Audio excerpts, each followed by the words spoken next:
This is the Demystifying Mental Toughness podcast, hosted by David Charlton, and you're listening to this podcast to help you build your own mental toughness, or so that you can support other people or your clients better. Either way, you will learn more about developing this plastic personality trait that all but guarantees that you will perform better and lead a more prosperous life. Many young golfers have a dream to turn professional and then go on to win a major golf tournament. I know I was one of them in my youth. Personally, for me, it was the Masters or the British Open. Some, though, will see the US Open, which is taking place right now at Torrey Pines, as the one.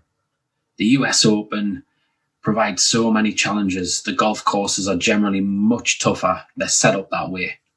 In this episode, though, a well-qualified guest, Andrew Nicholson, a highly respected golf coach who's coached globally with different European Tour winners and with many up-and-coming young elite amateurs and budding professionals, tells me about what he thinks it takes for the young golfer to progress through the ranks, to break through onto different tours. He discusses the finer details and differences in skill that he feels are needed. We also go on to chat about the commitment levels and focus, essential parts of mental toughness, so the commitment levels that are required to succeed and how to be the most effective in the way that you go about things. It was great to chat to Andrew and pick his brains. We could have gone on for hours. Enjoy the episode. So what do you say are the mental game differences between the elite amateur and the established tour player? Okay, David. So I think that it's a good question, first of all. Secondly, that it is a difficult one to answer in a kind of one-dimensional way and actually almost put a box around it. It's almost impossible to do that because, you know, there's such individual cases, that one has to consider that. But you know, for the purpose of this situation and this talk, I think that if we kind of, for example, if we look at Tour Pro life and we look at golf as a kind of pyramid, a very big pyramid, from the top 10 players in the world, the best players in the world, right at that pinnacle of the pyramid, to a good tour player in the midpoint of that pyramid, and then maybe like a challenge tour mid to bottom, and then maybe say a Europro player at the bottom of that kind of like pyramid, and then maybe an amateur just underneath that. Because I think in some respects they are slightly different things, like an amateur, plays a lot of match play, and the strengths needed for that are different to what you would need in a 72-hole tournament. So that, the constraint placed upon performance is different. If you win the British Amateur Championship or the US Amateur Championship, you're considered like one of the best amateurs in the world. But yet, that would hold, and that's a match play tournament, basically. But then, that wouldn't hold much water in the professional ranks. So I think that, it's always difficult because in some respects you're comparing apples with oranges.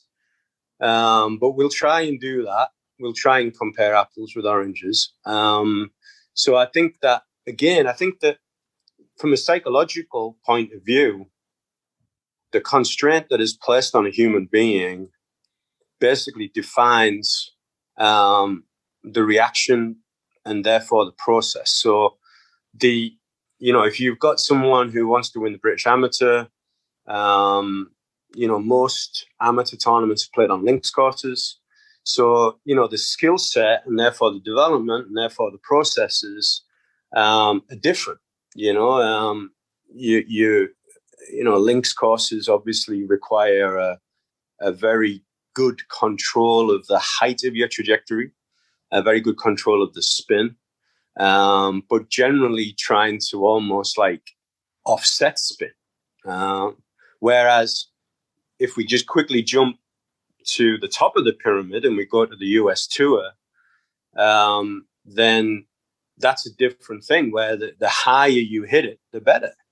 They're generally playing in very good conditions, kind of high temperatures, very little wind for the most part.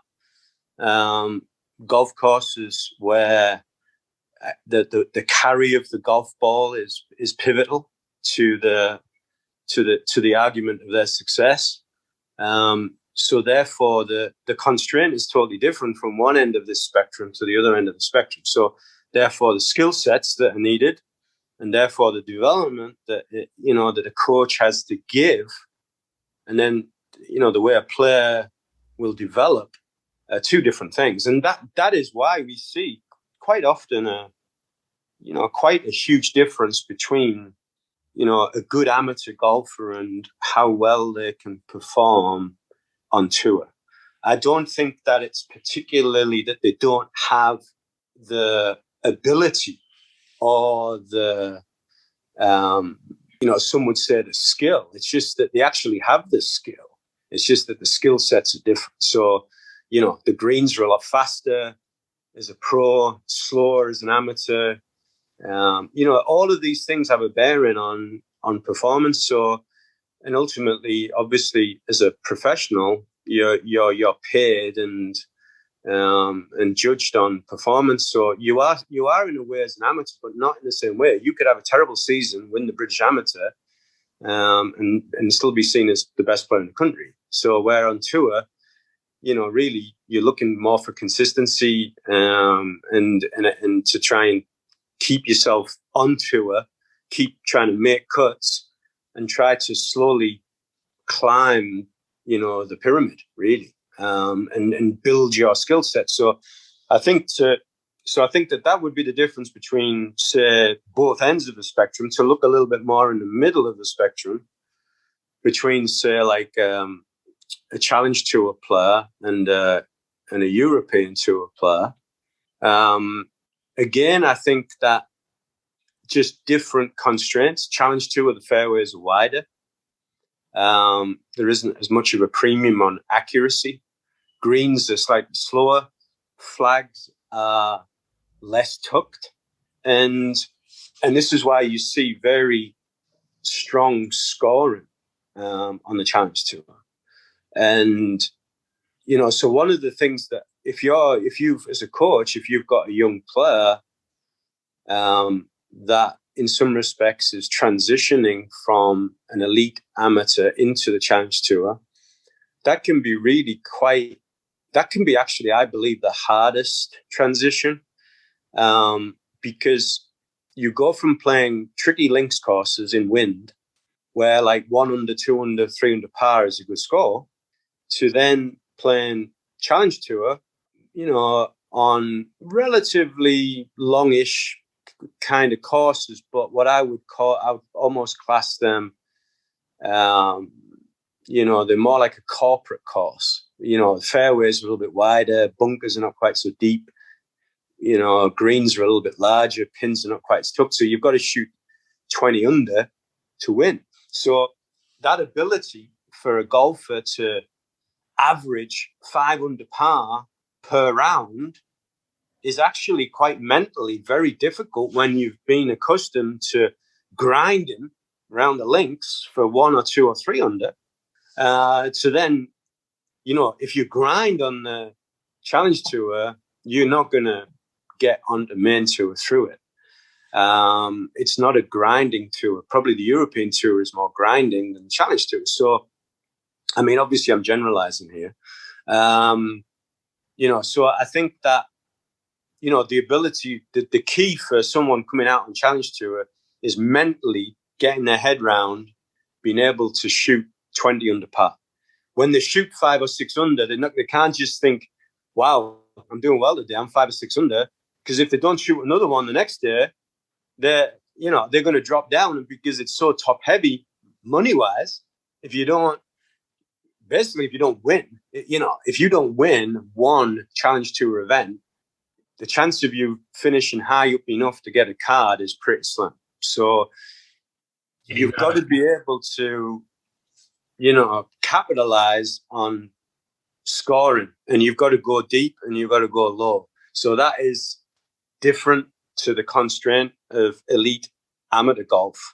There are the odd times where someone would do that, maybe in a Brabazon or something like that, but that's kind of like more of a rare situation where that is every single week on Challenge Tour. So then you go from Challenge Tour to Main Tour. Now, okay, someone like Brooks Koepka or someone like that, a very rare commodity, like I said, they can go 20 under Challenge Tour and then 2 weeks later go 20 under Main Tour. But, you know, we're talking about someone who really is destined to be at the top of the pyramid. So in that instance, when you get on tour, it's really about grinding, making 1 under par from 1 over par, making level par from 2 over par. And it really starts coming down to small marginal gains then. You know, that's almost when the marginal gain argument, you know, would start. And so as a coach, that's when, okay, you wouldn't just try and do this, because obviously you would try and, you know, bring this into somebody's thought process and into their kind of structures and into their training and into their philosophies and into their beliefs. And, you know, you would do this before to prepare them for it. But ultimately, when they get on tour, you know, you want to be good at putting. You want to be good at chipping. You've got to be good at control and distance. You've got to be a reasonable distance off the tee. You've got to keep your ball generally in play. You know, so you start looking more at a marginal gain, and you start looking at maybe 6 or 7 or 8 different spokes of a wheel, and you're trying to find little 5% on this spoke and 2% on this spoke and maybe a 10% if you can on another spoke. And, you know, and you're trying to maximize performance by breaking up, you know, somebody's game into spokes, trying to strengthen, well, work out where the weaknesses are on the spokes, and then trying to like figure out what strategies you need to improve those spokes. You know, you're still trying to do it at every single level, obviously. And you would, as a good coach, you would start developing that mentality at, you know, at like 14, 15. You know, when they're starting to go beyond the fun area of development and they're starting to go into more strategic development, which, you know, for most, you know, adults is, you know, 15, 16 years old. Then you would start introducing a more structured, more process-driven. Obviously, you're still trying to keep it fun. The fun is more in the process rather than just playing. And then, you know, so they would, you know, in that stage, you try and develop more self-awareness skills. You know what I mean? So your 14, 15, 16-year-old who starts becoming quite self-aware, starts controlling his process more, starts fine-tuning, starts feeding back his process. So, you know, whereas a 12, 13, 14-year-old, as a coach, you're very much leading that process. You know what I mean? So you're slowly handing over responsibility and you know, because ultimately when they're out on tour, or if they're at an American university, and they're in their own world more than they are in, you know, at your golf course, they have to become more responsible. So, you know, you're always trying to work at least one period before the period that you're in. So, you know, you're always working towards maybe 3 years' time. I think that's something I'm quite good at. In essence, really, it's almost something that I pioneered about 20 years ago, was this periodization and, you know, and looking at the cognitive development of, you know, an individual. And, you know, when a teenager moves through those different kind of situations, which can change, you know, some 14-year-olds are more mature than others, and as you know better than anybody. So, yeah, so basically I think that those are the differences. There's obviously exceptions to that situation. There always will be. And that's what keeps you on your toes as a coach. But for the purpose of this podcast, I think those are the general kind of outlines that you would look for? I'll take you back. So in a nutshell, you mentioned like patience is going to be like a skill that whether you're elite amateur or top of the tree, you're going to need a lot of that, because you're going to face situations, difficult situations, setbacks, which are really going to test you out. Yes, yeah, definitely. And it's interesting. Last night, funnily enough, I had a Zoom session with one of my squads, with actually a guy who is my best friend, and who is an MBA at Berkeley graduate, is doing a PhD at Cambridge, is an electrical engineer from Sheffield University, but left school failing all his exams. And really unique situation. You've got what one would describe as a real academic. His father died when he was 4 years old, and he comes from a council estate in Middlesbrough. And we met at college at 16, and we've been best friends since. And I've seen John's career, move from strength to strength. So last evening, I asked him if he would talk to my squad.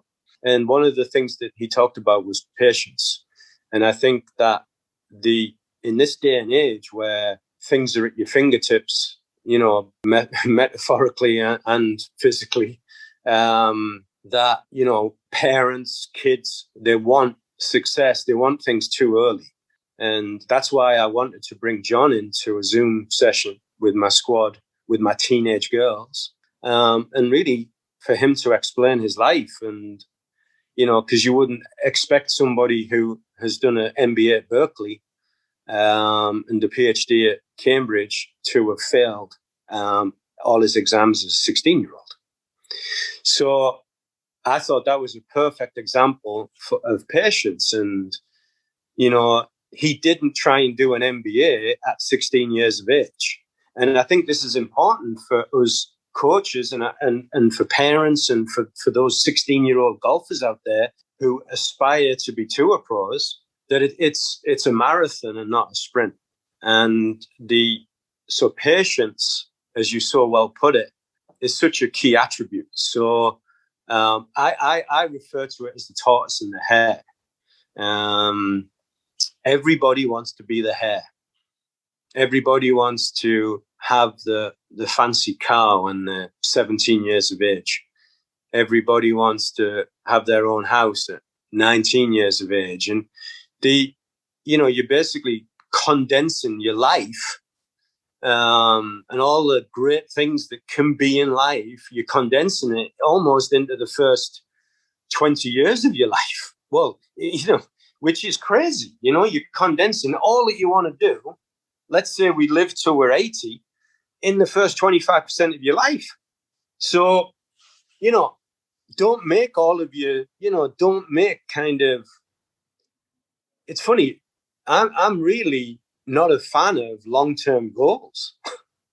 It's ironic. I'm actually a fan of patience, but not long-term goals. And you would argue, Andrew, that's, you're contradicting yourself there.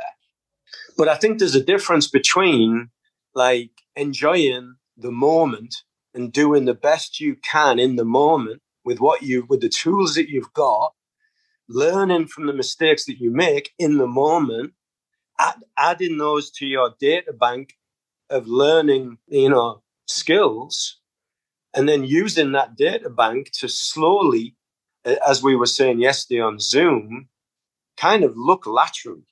I don't think that people look laterally enough. I think that they look at exactly what's in front of them. And I think the trouble with long-term goals, long-term goals being like, say, 10-year ones or 5-year ones, they're very much direct and they're very narrow and they're very much in front of. And I think that, life is a zigzag. And I think the trouble with long-term goals is that they make it very difficult to zigzag. And zigzagging when we're young is key for us to understand ourselves physically, mentally, goals wise, what we like, what we dislike. We have to zigzag. And so I think that being patient comes into that zigzagging, and having an approach where you try different things. You don't stick to an absolutely strict kind of one linear line treading you from A to B. And I think that what you do is you enjoy moving laterally and moving back, and then maybe moving too far the other way and then moving back. And I think in those times, I think that fits well with the age that we're talking about. Because, I mean, really, how many people do you know? Really, how many people do you know at 14 years of age that have done exactly what, at 30, what they thought they were going to do at 14? Quite rare, you know what I mean? So, yeah, I mean, yeah, nowadays as well, you find like a lot of people have 2-3 careers, don't they? Because I suppose I'm one person who had a career in the travel industry and then changed direction. But perfect example. I suppose one of the things that stands out from what you're saying there about, from my perspective with long-term goals, is I like people to think that 5 years, 10 years ahead in terms of where they want to get to. But often what I see is they don't actually understand that, there will be challenges, and they don't actually look at what sort of challenges that they're going to be presented with. So then they get a bit disheartened, and they seem to just be in a hurry to get there almost. Well, I think that's my point, is that's the trouble with long-term goals, because long-term goals in essence are in the distance. They're in essence difficult. They're in essence a dream almost. They're almost like, they're not just goals, that you're starting getting close to somebody's dream. Now, we all need that. We need that dream because that fuels our enthusiasm, and our enthusiasm is what gets us up in the morning and gets us on the practice area when it's raining. And I don't know one successful person in any walk of life who's not enthusiastic about what they do. But then, if you make it, as you said, if it's too far, they can think, I'm just never going to get there. It's too far in front of me. And, if you relate it to, I don't know, diet, if you say to someone, right, in 5 years' time, you're going to be like 4 stone lighter. When you first initially talk about that, they go, oh, yeah, great, brilliant. I'm going to be 4 stone lighter and this, that, and the other. But then after a week or two or a month or two, it's like, oh, man, I'm still like, I'm still at 3.5 years away from that point. So I think that long-term goals, I think I prefer to use the word like ambition goals, I think, rather than long-term goals, because long-term goals, you almost then have to put a timeline on it. Whereas if you just say, what's your ambition? Yeah. I think I think the ambition, when then you can see someone's eyes light up, and what they tell you comes more from their heart. Whereas if you say the goal, what they'll tell you is more from their head. And really, process starts in the heart and then is like calibrated in the head. So, you need it in your heart to get you out of bed and create the energy.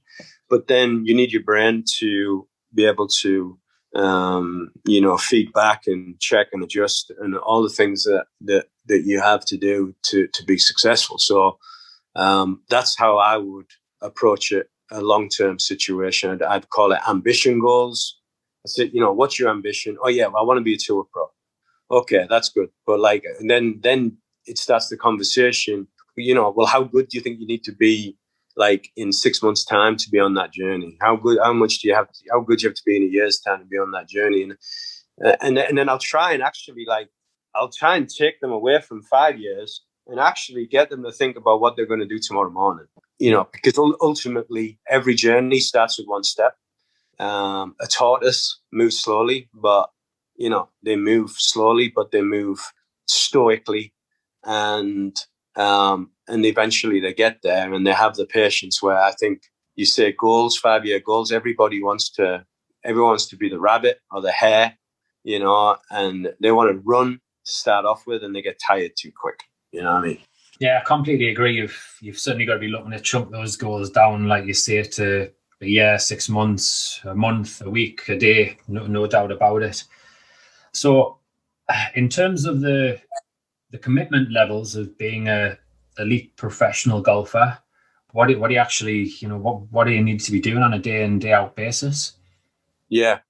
Okay. So again, there's always exceptions to this rule, and I think that I wish I could. I'm gonna kind of like I'm gonna call this a snowman, but it's actually like a snowman that's on top of another snowman. So in essence, it's like it's wide, and then it goes into narrow, and then it comes out to wide, and it goes into narrow, and then it comes out to wide again. And I think that the wide bits, in essence, are time spent, and we need to log a lot of hours. But then I think that when the pupil is logging those thousands of hours, that's when you need to then start to teach them how to structure and bring the snowman in to a narrower time, because time is probably the most valuable commodity. And efficiency, as I like to call it, I call it efficient training with my pupils, that you want, when a pupil walks through the door, you want the mentality where they want to be the big fat bit of the snowman, the bit that you build first.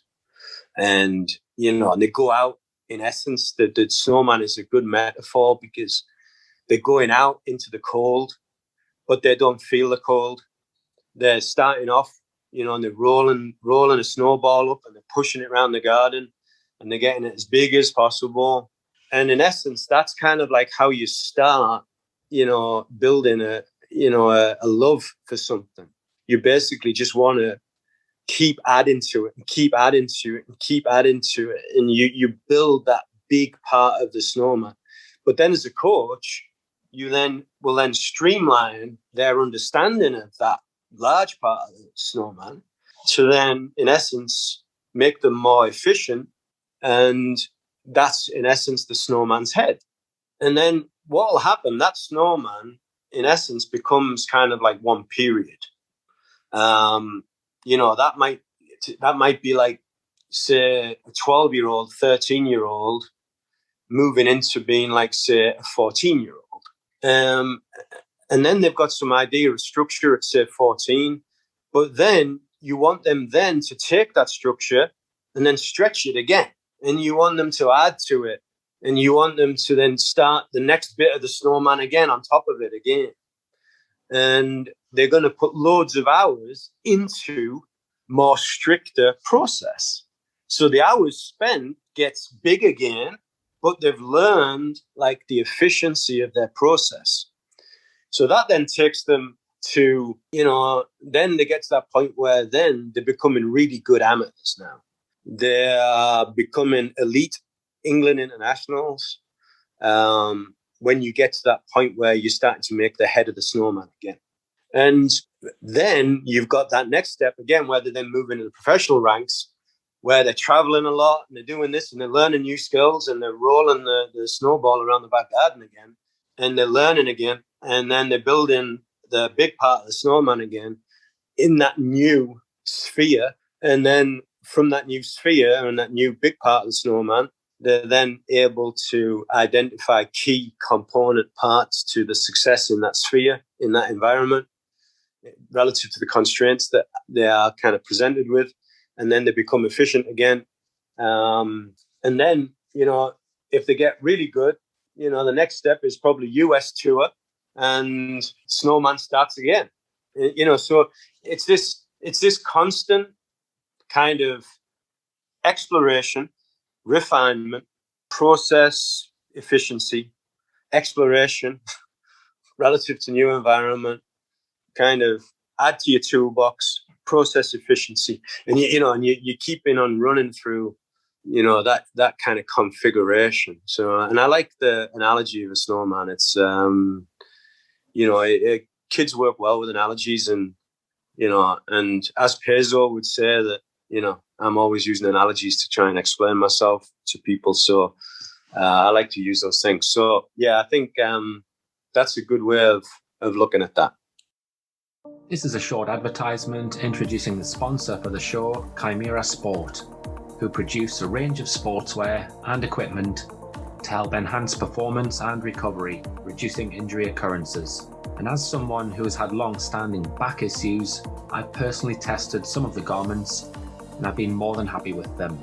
You'll also find that the infrared sportswear has been clinically tested too, so it's great for fitness enthusiasts who want to push harder, go further, and recover quicker. More details can be found on the product section of our website and in the show notes. Yeah, no, I liked it as well. I could visualize the snow. Yeah, visualize it. Yeah. I suppose there's two key things that come out of that for me, and like obviously it's going to be blooming hard work when you're building that base, if you like. So yes, yeah. You are going to have periods where you switch off as well and unwind, which I suppose I see like some people can struggle with that. And then the other one I find some people can struggle with is I suppose again that they love it so much, the working hard and the building that base, but they're not able to just sit back and like look at themselves in the mirror properly and actually learn. They just keep on making the same mistakes. Yeah, exactly. And I think that's why the image of the large circle of the base of the snowman, which is, if we were doing this, I would do a little drawing, basically just a big circle and a smaller circle sitting on top of it. It just, in essence, looks like a snowman. And because in there, you've got like the bit where the diameter is at its biggest. So that's the bit where, in essence, you're saying there, where the snowman is at its fattest and its widest. But then from that point, it's important then as the coach that you start developing those self-referencing skills. So then the pupil can start bringing, even though we're still in the base of the snowman, he can start bringing it in. And then it tapers to almost a point. And then at that point, that's the conversation that you then have, right? Okay, so what have you learned so far? So that's when everything is tapering. That's when, in essence, you should be able to write, as I call it, on the back of a fag packet. So at that point in time, you want your pupil to be able to write on the back of a fag packet, these are the most important things that I've learned. When you're in the big part of the snowman, totally the opposite. You want the kid to be moving laterally, and you want loads of exploration, and because you're trying to basically find what works and what doesn't work for them. So that's an important part. You can't just have this, as I've said on the last, that you can't have this linear graph. You know what I mean? It's impossible, and you can't have this linear goal set. So in essence, that's why the snowman is such a good image, where it narrows and it moves out. So you put loads of time in. As your confidence grows, you go and practice some more. Your confidence grows. You practice some more. Your confidence grows. You practice some more. You get to the widest bit, and then you're putting too much effort into it. But we need to find out what is too much effort. We have to, and then from that you can then start the conversation. Right? Okay, crikey, you're doing 15 hours a day. You're going to be absolutely exhausted. Well, let's try and bring that 15 hours into kind of like 12 hours, into 10, into 8, into 4, into 2. And then you're at that point where, back of the fag packet, you can write something down. Then you can then expand on that in a new environment. When they move to, maybe playing county golf to national golf, or national golf to going to American University, or American University to play for GB&I, or GB&I to turning pro. So these are all snowmen in essence. Yeah, no, I love that analogy. I'm gonna be pinching that.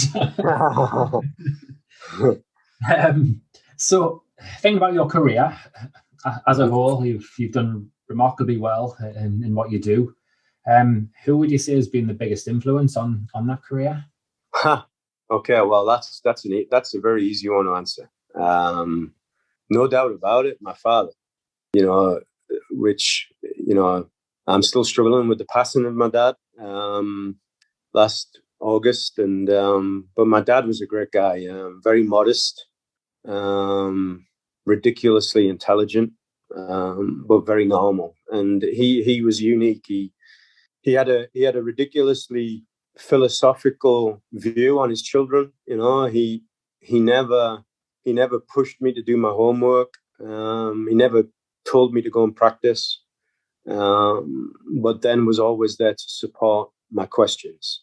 And he got that perfect balance, which is very difficult to do. He got the perfect balance of the snowman, and he would support me when I wanted to go and practice every hour of every day when I was building the big part of the snowman. And he would then sit down, and because golf coaches have only been around for the last 20-25 years, you know what I mean?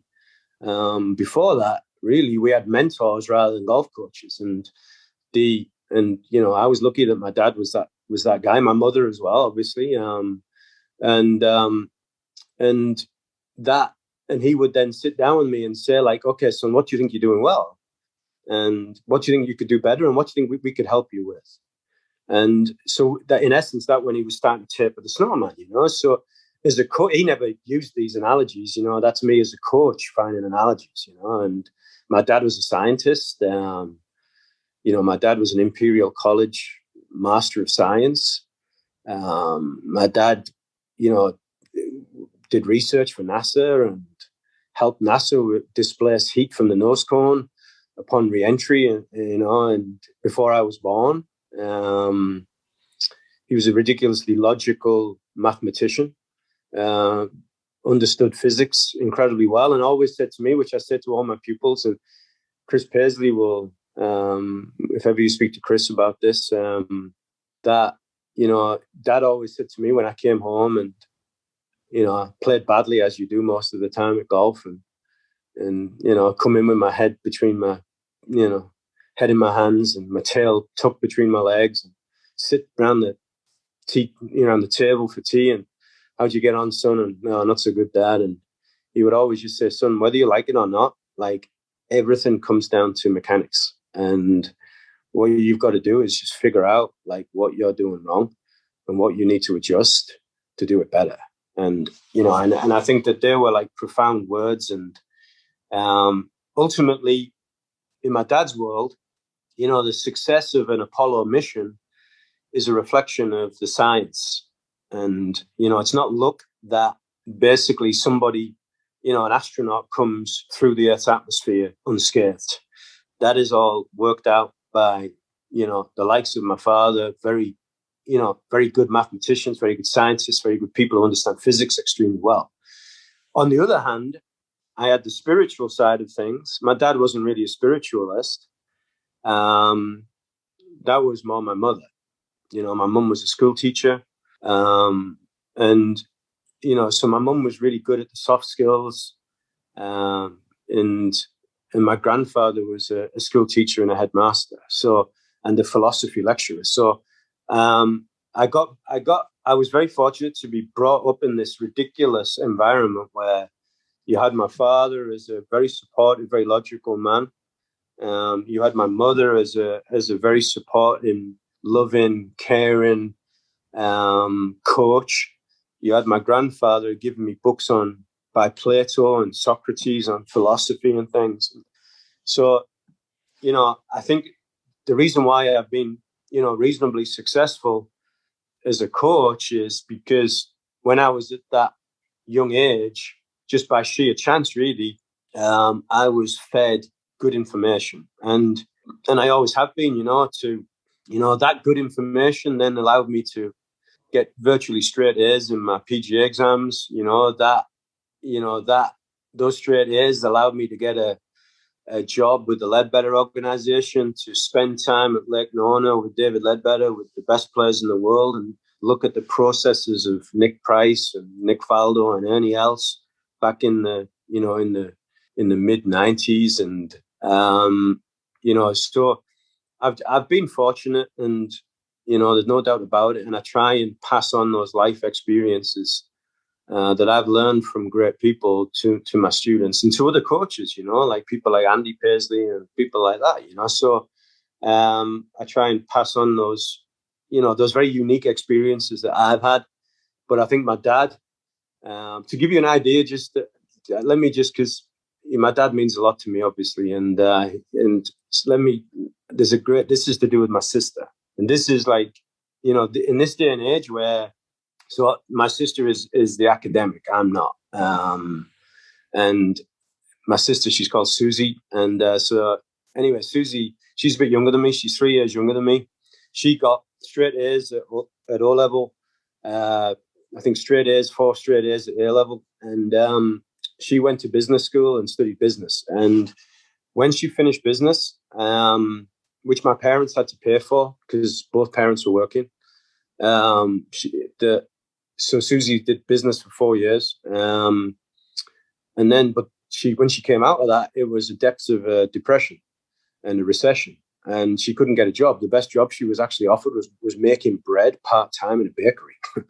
And so anyway, around the famous dinner table, tea table that we used to sit every night as a family and discuss our world, which doesn't happen much now. My dad would say, "How are you getting on, Susie?" And, "Oh, Dad, I'm struggling. There's no jobs out there. There's it and the other." And so she said, "Oh, well, is there anything else that you want to do?"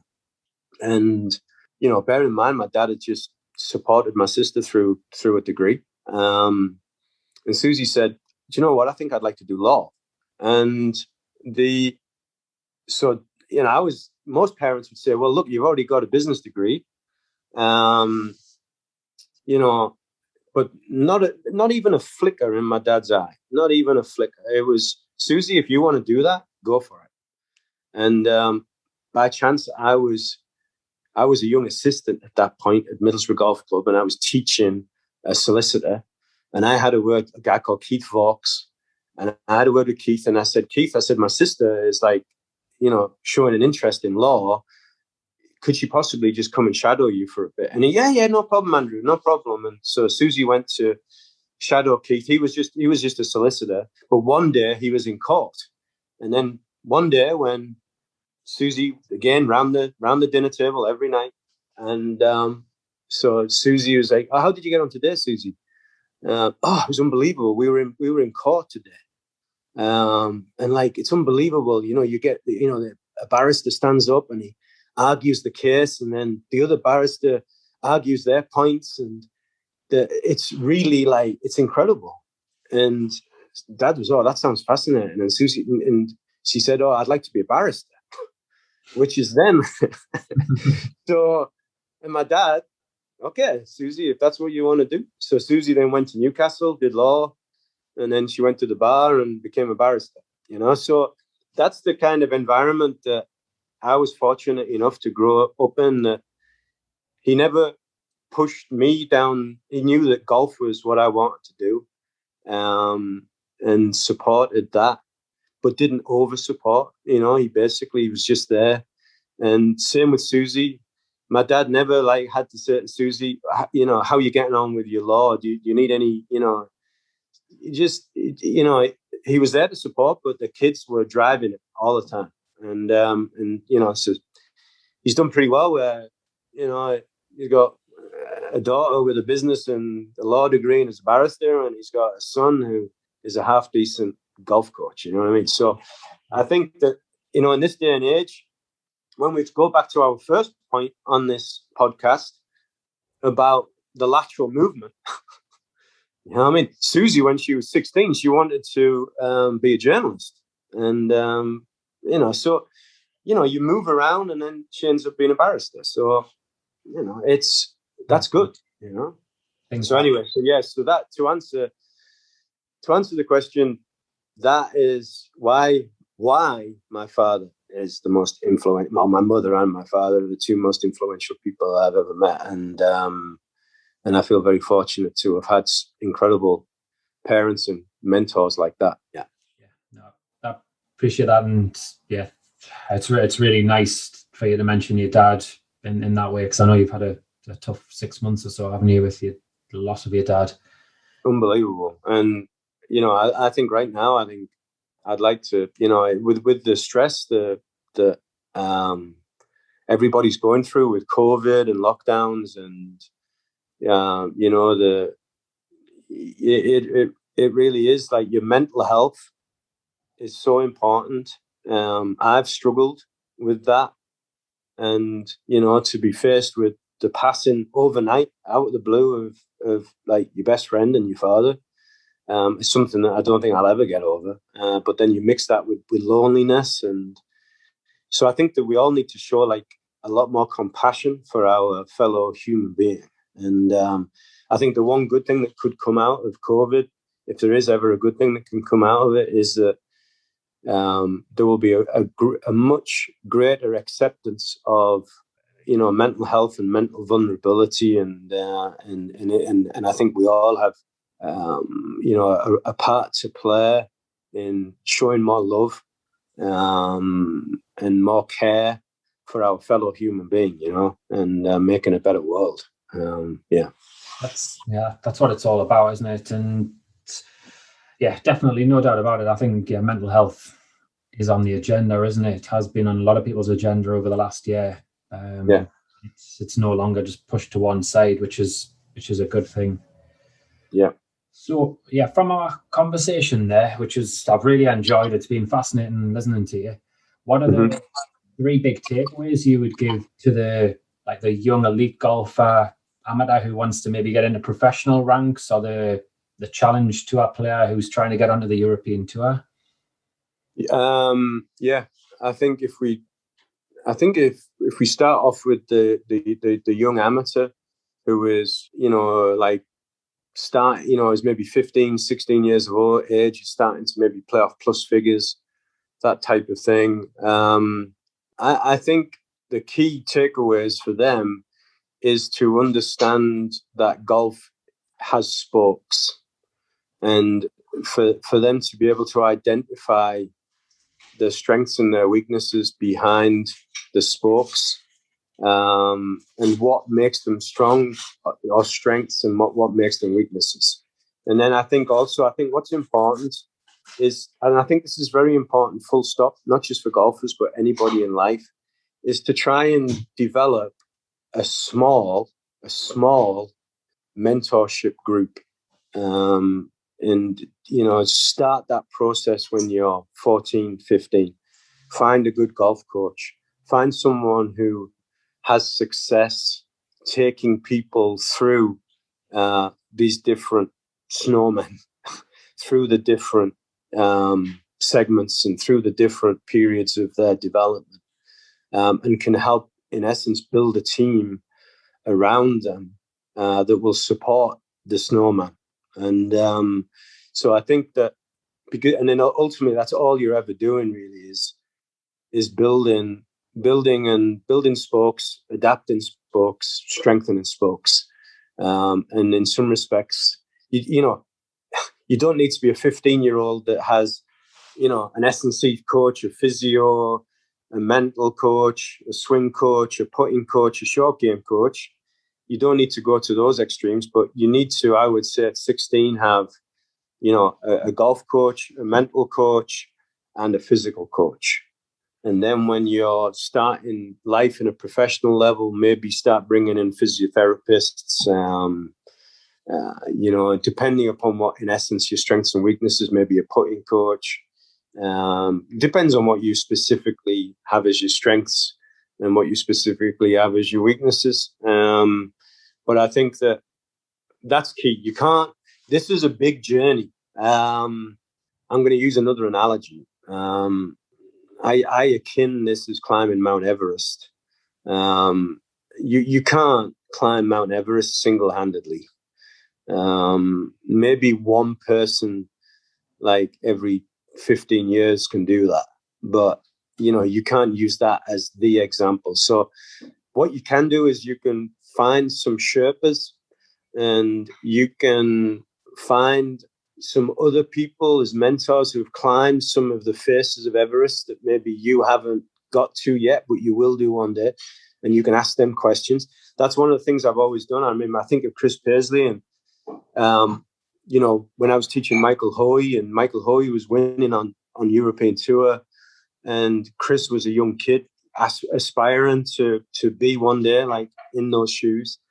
I would ask Michael to spend time, with Chris and try and pass on some golden nuggets, because Michael had climbed certain parts of Mount Everest that Chris would get to one day, but wasn't at that point then. And in essence, I'm very fortunate because my academy has elite players from 13-year-olds to tour winners. So, to national champions so I can, in essence, that is Mount Everest. And so I can take, my little climber and I can help them understand what is at the next phase of Mount Everest for them. And I can, create situations and conversations that can, and also friendship and mentorship, you know what I mean? And where, my elite players, they know that part of their responsibility to the academy is to spend time with the kids who are younger than them. Because in essence, at one time they were that young kid, because I've been at Wynyard for 20 years now. So, what's once, the other day when I was chatting with Chris, I didn't realize he was 34 years of age. It's incredible. So, he was 15, 16 once. And someone else was Peter Baker, Ryder Cup player, was the 34-year-old passing on experience. So, that's the nice thing about what I can do, is that, and even if I can't, I have a very good, I have a good kind of spider's web that, in essence, I can reach out to people all over the world. Like I reached out when Chris Paisley was struggling physically. I could reach out to Ramsey McMaster, rest in peace, who was the most forward-thinking physical coach in the world at that point, and set Chris up with Ramsey McMaster in Australia and things like that. So, that's one of the benefits that I can do. I can help in different ways. And I think for a young kid, it's finding, there's lots of coaches like me. I'm not saying just use me. There's loads of great coaches and, that can do the same thing. So, find yourself a good coach. Find yourself a good coach who can help you make your lateral movement in the snowman, can help build a team around you as you start building your snowman, and can start helping you understand, what you need to do to climb your version of Mount Everest. No, it's very true. I suppose regardless of whether you're a golfer, a coach, a psychologist, a lawyer, we all need people around us, don't we, to support us. Like you said earlier, you can't do it alone, no doubt about it. No, you can. The trouble is that a lot of times you can be brave, and this is the interesting thing about bravery. We're gonna get psychological for a moment here, but bravery can be the biggest weakness in the world.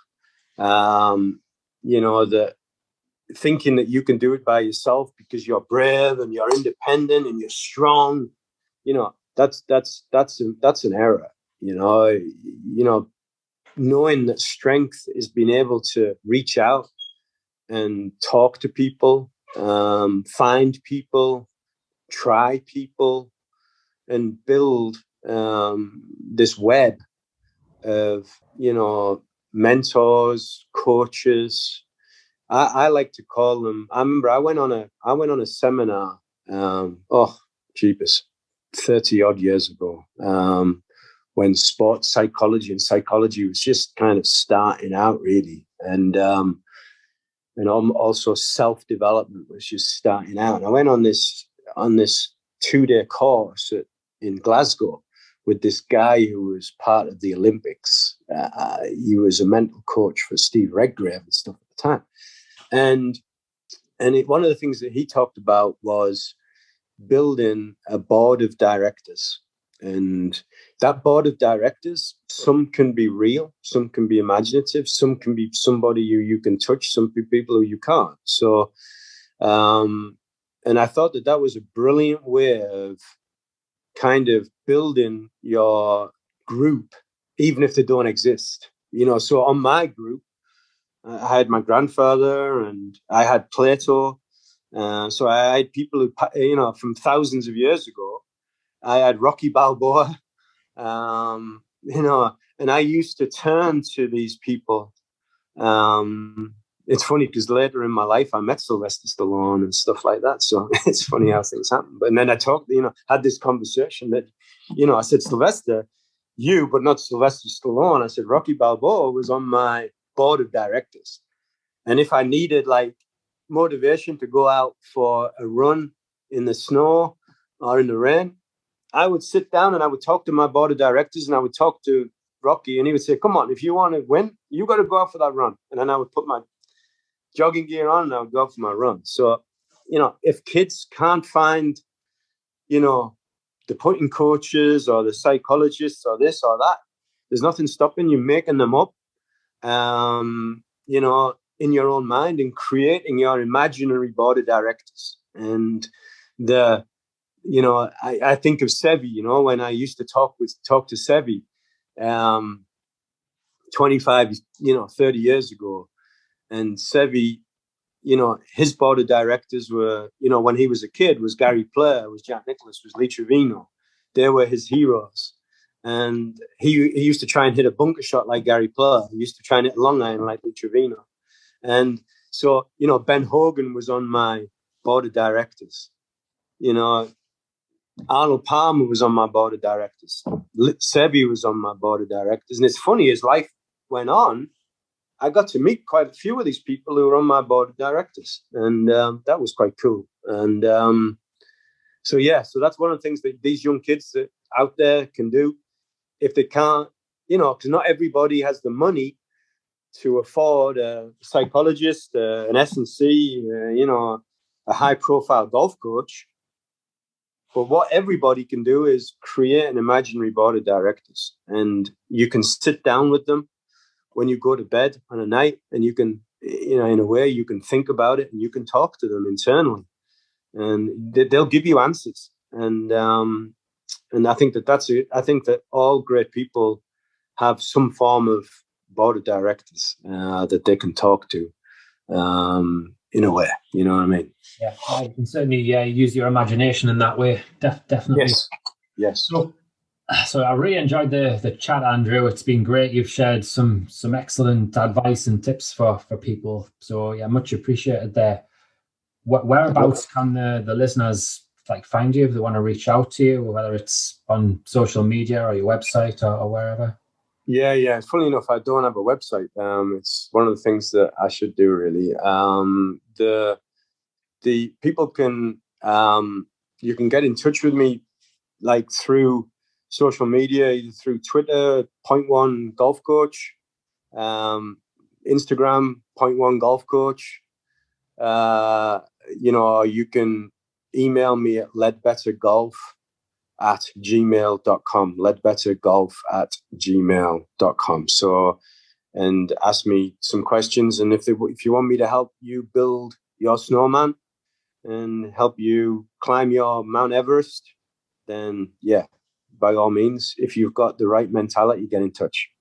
Great. Well, all of those details there about Twitter, Instagram, and your email, I'll pop in the show notes. So if anybody does want to get in touch with you, then they've got your details. So that's great. Appreciate your time. Thanks very much. It's been a pleasure, David. It's nice to chew the fat and nice to get into that part of my mind, which I use for my love and for my job. Yeah. So it's been good to talk. Yeah.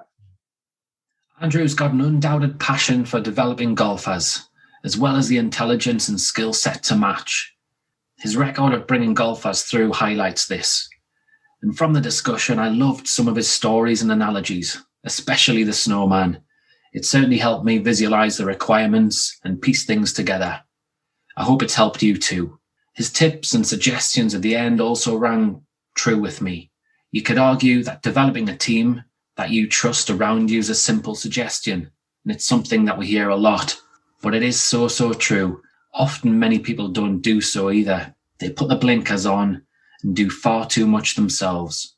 When he talked about creating your own boardroom, I found this really intriguing and interesting.